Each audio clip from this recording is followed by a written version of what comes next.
multiple issues. So, because we are looking at those issues from external point of view, बाहर से हम इन चीजों को देखें ना तो अलग अलग दिखाई देता है. But it must have started at some point in your life. आपके जीवन में कहीं ना कहीं एक ही प्रॉब्लम शुरू हुई होगी ना. बहुत सारी चीजें तो एक साथ नहीं शुरू होती. तो it starts with one problem.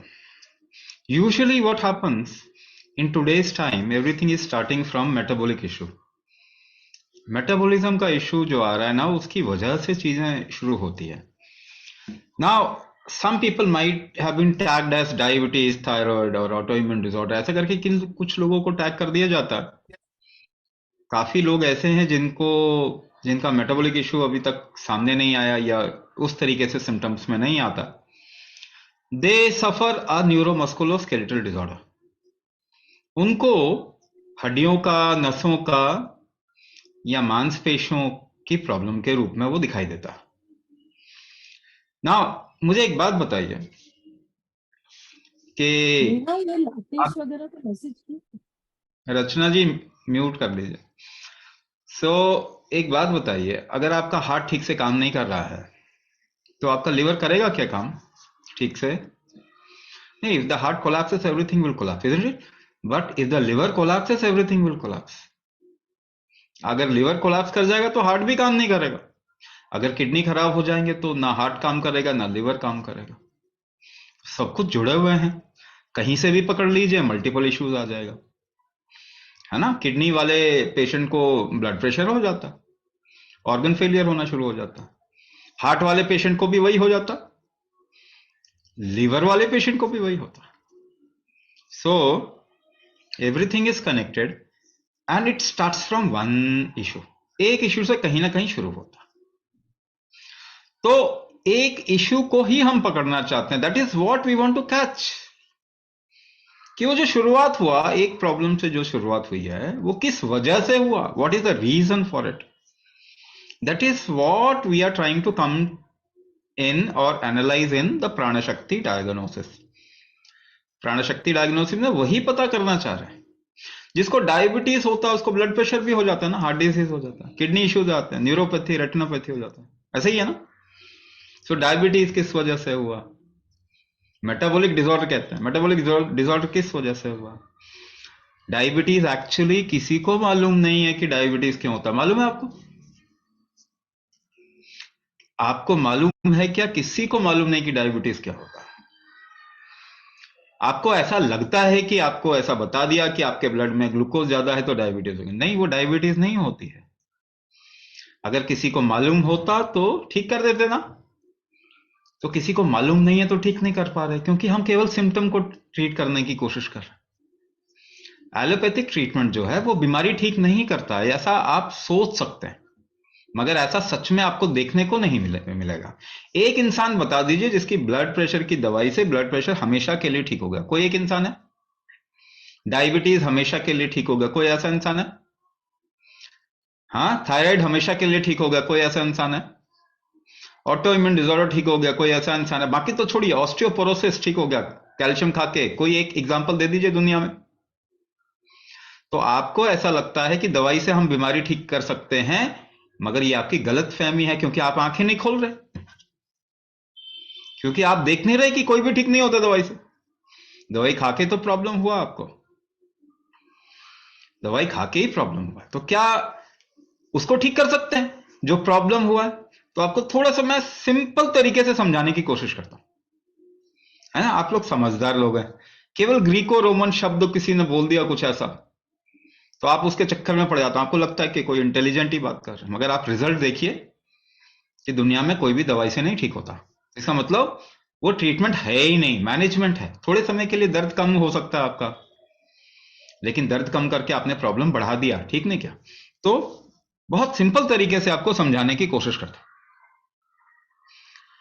तो आपका शरीर किसी भी चीज के लिए ना प्रतिक्रिया करता है ना, रिस्पॉन्ड करता है. आप कुछ खाएंगे तो आपके शरीर में कुछ एंजाइम हार्मोन ऐसा निकलेगा, है. कार्बोहाइड्रेट खाएंगे तो इंसुलिन निकलेगा, प्रोटीन खाएंगे तो थायरक्सिन निकलेगा. ऐसा आप जानते हैं ना. सपोज कीजिए आपने खाया और नहीं निकला इंसुलिन, तो क्या हुआ? डायबिटीज हो गया, या इस्तेमाल नहीं हुआ इंसुलिन तो डायबिटीज कह देते हैं इसको। समझ रहे हैं? मैं आपको बहुत सिंपल तरीके से समझा है। ऐसा ही अगर थायरोक्सिन ठीक से नहीं निकला या प्रोटीन का मेटाबॉलिज्म नहीं हुआ तो उसको थायराइड कह देते हैं। तो बॉडी का रिस्पॉन्स खराब हुआ ना, बॉडी रिस्पॉन्ड नहीं कर। ऐसा क्यों हो गया? 100 साल पहले याद है आपको, आपके दादा दादी नाना नानी याद है कुछ? Do you remember your grand parents और अ जनरेशन बिफोर? उनको तो प्रॉब्लम नहीं था, किसी को डायबिटीज नहीं था, हार्ट डिजीज नहीं था, ऑटोइम्यून डिसऑर्डर नहीं था, थायराइड नहीं था, किसी को ये प्रॉब्लम नहीं था। न्यूरोमस्कुलोस्केलेटल प्रॉब्लम थोड़ी इंजरी के कारण होता था, इतना ज्यादा तो नहीं होता था जितना आज के टाइम पे है। तो उनको क्यों नहीं होता था, हमें क्यों होने लग गया? क्योंकि उनका यही प्रतिक्रिया, response of the body, body की प्रतिक्रिया अच्छी थी, बहुत स्ट्रांग थी, है ना। इफ यू कंपेयर, वो शरीर से ज्यादा काम कर सकते थे, आप इतना नहीं कर सकते, है ना। तो ये कैसे खराब हो गया प्रतिक्रिया, ये बॉडी का रिस्पॉन्स हमने कैसे खराब कर दिया? तो ये शरीर किसके लिए रिस्पॉन्ड करता? नेचुरल चीज के लिए ना, फूड के लिए रिस्पॉन्ड करता ना, प्राकृतिक भोजन के लिए आपका शरीर रिस्पॉन्ड करेगा। लेकिन सपोज करिए आपने कोई केमिकल डाल दिया, अब बताइए ये रिस्पॉन्ड कैसे करेगा? इसको तो मालूम ही नहीं, डिजाइन ही नहीं ये उस चीज के लिए, है ना। आप पेट्रोल की गाड़ी में डीजल तो नहीं डालते हैं, कभी कभी डाल दिया करें, केरोसिन डाल दिया करें, कभी सरसों तेल भी डाल सकते हैं, जब नहीं है तेल तो नहीं डालेंगे, क्योंकि वो उसके लिए, पेट्रोल के लिए उसकी वो गाड़ी बनी है। मगर इस शरीर के लिए इतना हमें कॉमन सेंस नहीं है। ये शरीर केमिकल के लिए नहीं डिजाइन हुआ ना, लाखों सालों से इस शरीर को कोई बीमारी नहीं थी। ये बीमारी पिछले 50-100 सालों में ही तो हो रही है, क्योंकि हमने इसके अंदर केमिकल डालना शुरू कर दिया। तो केमिकल डालेंगे तो कंफ्यूज हो जाएगा ना आपका शरीर, ये क्या, तो उसको बाहर निकालने की कोशिश करेगा। तो बाहर कैसे निकालेगा? उसके पानी में घुलो के, फिर यूरिन के थ्रू, स्टूल के थ्रू निकालेगा। ऐसा ही है ना, आपको 500 मिलीग्राम की टैबलेट दी जाती है, कितना आपके शरीर का इस्तेमाल में उसका इस्तेमाल है? 2 मिलीग्राम, केवल 2 मिलीग्राम। 498 मिलीग्राम आपका शरीर बाहर फेंकता है। मगर आप ओवरलोड करते हैं तब जाके दवाई आपके शरीर में जाती है। तो यहां से आपने शरीर का टॉर्चर करना शुरू किया, क्योंकि शरीर केमिकल को नहीं समझता। तो उसका रिस्पॉन्स मैकेनिज्म, कुछ समय आप, एक छोटा सा बेबी पैदा होता, आपको मालूम है ना, 2 किलो का अप्रोक्सीमेटली, उसको कितने सारे इम्यूनाइजेशन के नाम पे हम केमिकल डालते हैं उसके शरीर में, पूरा चार्ट बना के डालते हैं ना, चार्ट बना के हम इस बॉडी को टॉर्चर करते हैं, इतने छोटे बेबी का। ऑब्वियसली उसका रिस्पॉन्स मैकेनिज्म वहां से ही खराब होना शुरू हो गया। आप बड़े हुए 30 साल 40 साल के होते होते वो पूरा कंफ्यूज हो गया। ये जो बॉडी का रिस्पॉन्स मैकेनिज्म, ये 2 तरीके से होता है, या तो फूड को रिस्पॉन्ड करेगा, या तो रिस्क, कोई गलत चीज चली गई तो उसको रिस्पॉन्ड करेगा। तो जो भी आप दवाई खाते हैं उसको आपका शरीर जहर की तरह ट्रीट करता है। मगर आप ओवरलोड करते हो तो किडनी खराब होनी शुरू हो गई ना लोगों की। कितने लोगों की किडनी खराब होनी शुरू हो गई है? यूरिक एसिड बढ़ रहा है, क्रिएटिनिन लेवल बढ़ रहा है, डायलिसिस हो रहा है, कितने लोगों का हो रहा है ना, क्योंकि आपने बचपन से वो 2 किलो के बच्चे को के किडनी पे जोर डालना शुरू कर दिया। आपके शरीर का पानी कम हो जाएगा तो मेटाबॉलिज्म ठीक नहीं रहेगा। मेटाबॉलिक डिसऑर्डर क्या क्या है, कौन कौन सी ऐसी चीजें हैं, बीमारियां हैं जो मेटाबॉलिज्म खराब होने की वजह से हो रही हैं हमको? डायबिटीज पहला, थायराइड दूसरा, ऑटोइम्यून डिसऑर्डर तीसरा, अगर आप ऐसे बताते जाएंगे हार्ट डिजीज चौथा, इसको लेके जाइए कैंसर तक। 12% के रेट से कैंसर बढ़ रहा है। तो अब ये चीज, ये बॉम्बार्डमेंट, केमिकल बॉम्बार्डमेंट आप कहां करते हैं? What is the first step of metabolism in your body? It is your liver. Liver में जाके ये बॉम्बार्ड होता।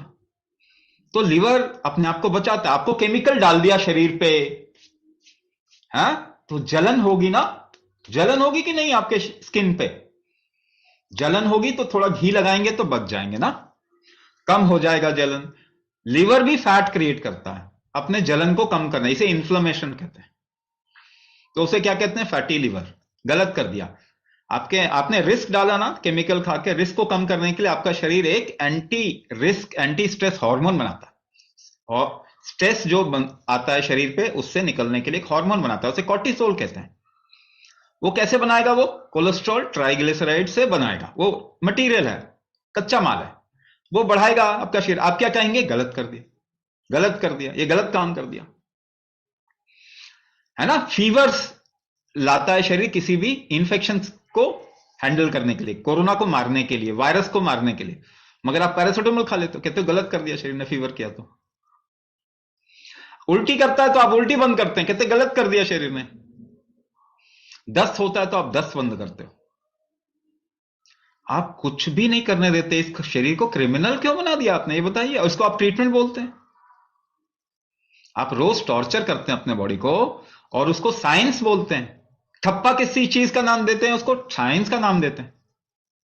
आप क्वेश्चन भी नहीं करते, क्या टॉर्चर करना बॉडी को ट्रीटमेंट कहलाया जा सकता है?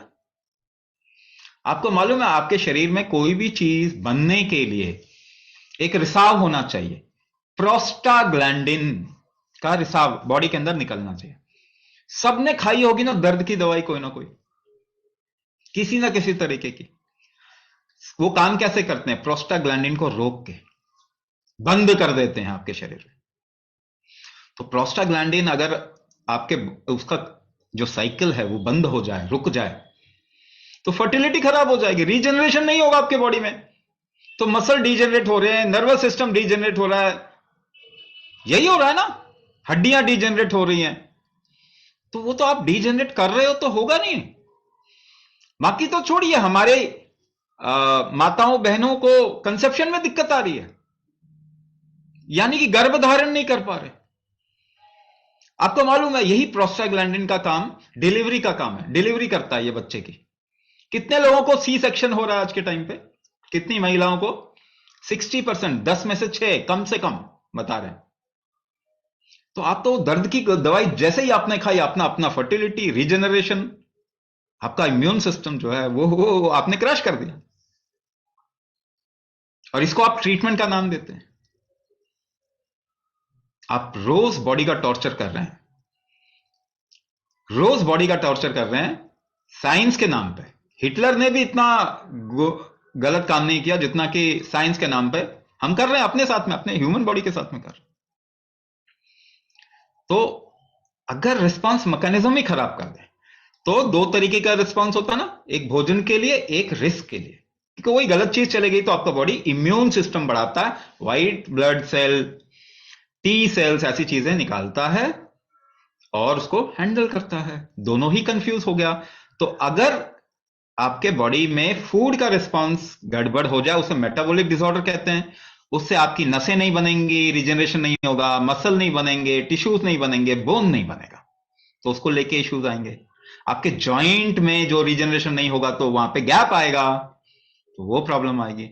दूसरी चीज क्या आ गई? जिनको ऑटो इम्यून डिसऑर्डर, उनका शरीर का किसी रिस्क को हैंडल करने का जो तरीका है इम्यूनिटी कहलाती है। इम्यूनिटी बिगड़ जाएगी तो उसे ऑटो इम्यून डिसऑर्डर कहते हैं। उसी को आप बाद में चल के अलग अलग नाम से जानते हैं, अलग अलग जगह पे, जैसे रूमेटॉइड आर्थराइटिस कहते हैं। तो नॉर्मल आर्थराइटिस मेटाबॉलिक इश्यू है, rheumatoid arthritis auto immune disorder है। ये दोनों रेस्पॉन्स आप हमने खराब कर दिया अपने शरीर का, इसीलिए प्रॉब्लम आ रही है। तो दवाई से आप ट्रीटमेंट आपका नहीं होता, ये बात आपको आंखें खोल के देखना पड़ेगा। आपको लगता है कोई अंग्रेजी बोलता है तो समझदार है, ऐसा नहीं है। ग्रीको रोमन शब्द बोलने से समझदारी नहीं होती। आप अपनी लोकल लैंग्वेज बोलिए, वो भी आप ज्यादा समझदार हो सकते हैं। तो आपको समझना पड़ेगा ये क्या प्रॉब्लम है, हमने कैसे क्रिएट किया, अब इसको ठीक कैसे करेंगे। रिस्पॉन्स मैकेनिज्म को ठीक करेंगे ना तभी ठीक होगा, हाँ या ना, ये बता दीजिए। उसके लिए दवाई तो नहीं हो चलता, दवाई तो खराब करता है। अच्छा, भोजन खा के अच्छा भोजन करेंगे तो क्या ये ठीक हो जाएगा? ठीक तो आपका शरीर करता है, भोजन नहीं करता। No food can cure you, food can become a little support. यानी कि आपने उसको, अपने बॉडी को नुकसान करना कम कर दिया, फूड इतना ही कर सकता। नुकसान कम करने से आपका बॉडी स्ट्रांग नहीं हो जाएगा, भोजन खा के मैराथन नहीं दौड़ जाओगे। तो आपको अपना बॉडी का रिकवरी मैकेनिज्म, जो वापस ठीक होने का स्ट्रेंथ है, शक्ति है, उसको बढ़ाना पड़ेगा। तो समझ लेते हैं, बहुत शॉर्ट में बता देता हूं कैसे ट्रीटमेंट होता है, ठीक है। तो आप मुझे मेरे साथ एक्सपेरिमेंट करेंगे, सभी एक्सपेरिमेंट करें, जो भी यहां पे हैं सब एक्सपेरिमेंट। देखिए हम विंडो शॉपिंग के लिए नहीं बैठे हुए, जो सीरियसली अपने ऊपर काम करके ठीक करना चाहते हैं वही करें, ठीक है ना। तो जरा देखते हैं कि हमारा शरीर स्ट्रेंथ कैसे पैदा करता है, किसी भी तरीके की शक्ति कैसे पैदा करता है। तो उंगलियों को फंसा लेते हैं, उंगलियों को फंसा लीजिए, उंगलियों को फंसा लीजिए, खींचिए, जोर से खींचिए, पीछे देखिए, सांस रोक रहे हैं आप। ये स्ट्रेंथ पैदा करने के लिए, शक्ति लाने के लिए आप सांस रोक रहे हैं। धक्का देके देखते हैं, पुश करते हैं, धक्का देते हैं, देखिए आप सांस रोकते हैं इस स्ट्रेंथ को पैदा करने के लिए, शक्ति को पैदा करने के लिए सांस रोकते हैं, रोकते हैं। आपने कभी ऑब्जर्व किया, जब आप जंप करते हैं, कूदते हैं, तो आप सांस रोक के कूदते हैं। अगर आप गिरते हैं तो आपकी सांस रुक जाती है। Walking, jogging, yoga, Zumba, aerobics, शरीर से कोई भी काम करना है अलग अलग अनुपात में सांस रोक के ही करते हैं। तो आप शरीर से कोई काम नहीं कर पा रहे तो कौन सी चीज कमजोर हो गई है आपके शरीर में? आपकी सांस रोकने की शक्ति कम हो गई। सिंपल सर तरीके से समझा रहा हूं, और भी बहुत, ये बहुत वाइड सब्जेक्ट है। कुंभक अपने आप में इतना बड़ा सब्जेक्ट है कि अगर 100 साल भी इस पे काम किया जाए तो भी काम पूरा नहीं कर सकते। अच्छा, आपके शरीर के अंदर कैसे काम होता है जरा ये भी देख लेते हैं। शरीर के बाहर तो समझ गए ना आप, बिना सांस रोके आप वेट उठाते हैं ना, कैसे उठाते हैं? सांस रोक के उठाते हैं कि नहीं? चेयर से भी उठना हो तो आवाज आती है ना, क्या किया आपने, सांस रोक लिया ना। तो शरीर से तो सांस रोक के ही काम करते, अंदर कैसे काम? छींक मारी होगी आपने कभी ना कभी, तो छींक मारी होगी, सांस रुकती है उसके पहले। उल्टी किया होगा कभी ना कभी। If you have done any kind of puking, throwing out, what happens? First breath gets held, सांस रुक जाती है। कॉन्स्टिपेटेड है, थोड़ा सफाई करना चाहते हैं पेट की, बाउल मूवमेंट करना चाहते हैं, सांस रोक के जोर लगाते हैं नीचे, हाँ या ना? So with in your body also any kind of release, कोई भी चीज रिलीज भी होता है ना, तो उसके पहले सांस रुकते हैं। That is why whenever the body wants to correct itself, it does it unknowingly, ये अपने आपके साथ में करवा देता, आपको पता भी नहीं चलता। अच्छा, जरा सा और समझते हैं। जब आप खड़े हो जाएं और कोई आपको धक्का दे तो रोकते क्या, बैलेंस कैसे बनाते हैं? जब चक्कर आता है तो बैलेंस कैसे बनाते हैं? क्या सांस रोक के बनाते हैं? हाँ, बिना सांस रोक के आप बैलेंस नहीं बना सकते। डर लगता है तो क्या करते हैं? When you if you see a horror movie, एक हॉरर मूवी देखा and there is a horror scene, what happens? Your breath gets held, सांस रुक जाती है, रुक जाती है कि नहीं? अगर कोई आपको मुक्का मार रहा है, how will you protect yourself? By holding the breath and tensing the body. सांस रोक के और बॉडी को टाइट करके आप रोकते हैं, अपने आप को बचाते हैं, है कि नहीं? So even if you have to remember something, अगर कोई चीज याद भी करना पड़े आपको, तो जाने अनजाने आप सांस रोक के याद करते हैं। So please look at it. How do you control your mind? आपको मालूम है क्या क्या माइंड का चलना रोक सकते हैं? ओपन अप योर माउथ, मुंह को थोड़ा खोले, try to think, try to think. मुश्किल हो जाएगा। किताबें आपने कितनी पढ़ ली होंगी, how to control the mind? कितनी बड़ी किताब है, कितना यूट्यूब देखा, फेसबुक देखा, गूगल में देखा, नहीं रुकता ना माइंड। सही काम करेंगे तो एकदम से हो जाता। So if you hold your breath and try to think, it will become difficult. So you control your mind by holding your breath also. किसी ने पूछा ना, मेंटल इश्यूज, 100% मेंटल इश्यूज सारे निकल जाएंगे। सभी को मेंटल इश्यू है, ऐसा मत समझिए किसी एक को है। जिसको शरीर में प्रॉब्लम है उसको माइंड में प्रॉब्लम है, गारंटीड। पहले माइंड में आया तब शरीर में आया। मगर माइंड को कंट्रोल करने की दवाई नहीं है। शरीर को कम से कम मैनेज करने के लिए आप दवाई खा सकते हो थोड़ी समय के लिए, मगर माइंड के लिए तो वो भी नहीं है। But kumbhak works on all the levels. यही बता रहा हूं मैं, आपका शरीर काम ही कुंभक से करता। अब एक पार्ट और बोल के फिलहाल स्टॉप, एक पार्ट और बता देता हूं you can also do it. आप भी समझदार लोग हैं, आप भी ये सब चीजें कर सकते हैं। किसी का लिवर खराब है ना, लिवर सिरोसिस, हेपेटाइटिस, ऐसे इंसान के नाक के पास में अपना कान लगाएं, सुने उसकी सांस को सुने। किसी का किडनी खराब है, उसकी सांस को सुने, क्या नजर आएगा, व्हाट विल यू सी। जिसका लिवर खराब है उसकी एक्सोलेशन बड़ी लंबी है, सांस लंबी छोड़ रहा है इंसान। जिसका किडनी खराब है वो सांस ज्यादा ले रहा है, वो सांस ज्यादा खींच रहा है।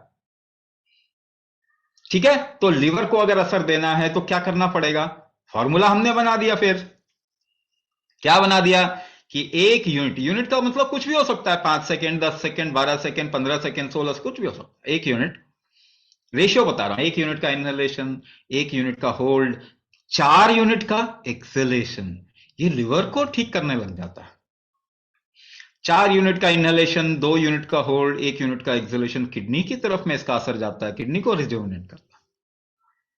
लेकिन वापस से उसी बात पे बात करेंगे, ये मैं केवल एग्जांपल दे रहा था। आपका लिवर किडनी के बगैर काम नहीं करता, आपकी किडनी हार्ट के बगैर काम नहीं करती, आपका हार्ट नर्वस सिस्टम के बगैर काम नहीं करता, आपका नर्वस सिस्टम मसल के बगैर काम नहीं करता, और so on and so forth, सब कुछ जुड़ा हुआ है। That is why Pranshakti diagnosis, the weak aspect, and then the whole customization. ये एक होलिस्टिक तरीका है आपके पूरे शरीर को ठीक करने का। क्या और कोई तरीका है आपके शरीर को ठीक करने का? नहीं साहब, नहीं, कोई और तरीका है नहीं।